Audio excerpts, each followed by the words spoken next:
চট্টগ্রামের কর্ণফুলী নদীতে সম্প্রতি অনুষ্ঠিত হয়েছে বর্ণিল সাম্পান বাইচ প্রতিযোগিতা, যা নদী রক্ষায় সচেতনতা সৃষ্টির লক্ষ্যে আয়োজিত হয়।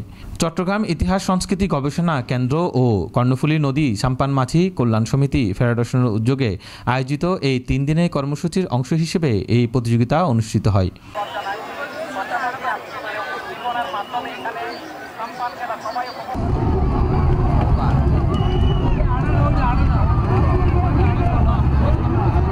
প্রতিযোগিতায় অংশগ্রহণ করেন 11টি সাম্পান।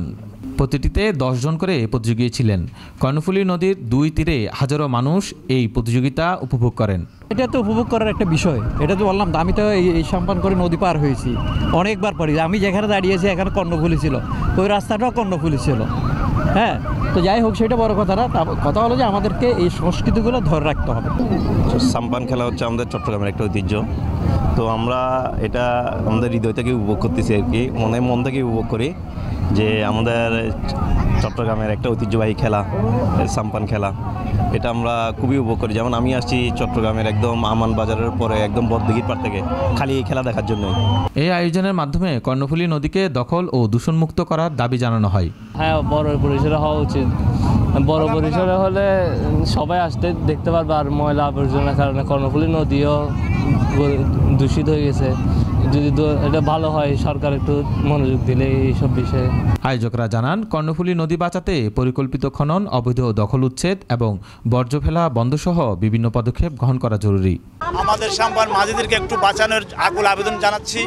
আমাদের এই যে 3টি ঘাট, আমরা কর্ণফুলীতে সবগুলি ঘাট চাই না, এই 3টি ঘাটে আমাদের প্রায় 1000-এর ঊর্ধ্বে মাঝি আছে।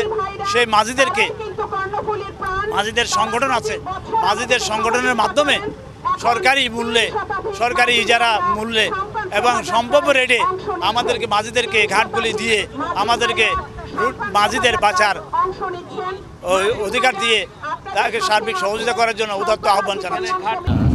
হ্যাঁ, ভবিষ্যতে এটা নিয়ে তো আমাদের চট্টগ্রামে যারা নীতি নির্ধারক আছে, বড় বড় মানুষ আছে, তাদের আরও কাজ করা উচিত, আরও বড় পরিসরে যাতে হয়, এটি সেই অনুযায়ী চলা উচিত। এই প্রতিযোগিতা ও শোভাযাত্রার মাধ্যমে কর্ণফুলী নদীর গুরুত্ব এবং সংরক্ষণের প্রয়োজনীয়তা সম্পর্কে জনসচেতনতা বৃদ্ধি পেয়েছে। আয়োজকরা আশা প্রকাশ করেন, এই ধরনের আয়োজন ভবিষ্যতে অব্যাহত থাকবে এবং কর্ণফুলী নদী রক্ষায় কার্যকর পদক্ষেপ গ্রহণ করা হবে।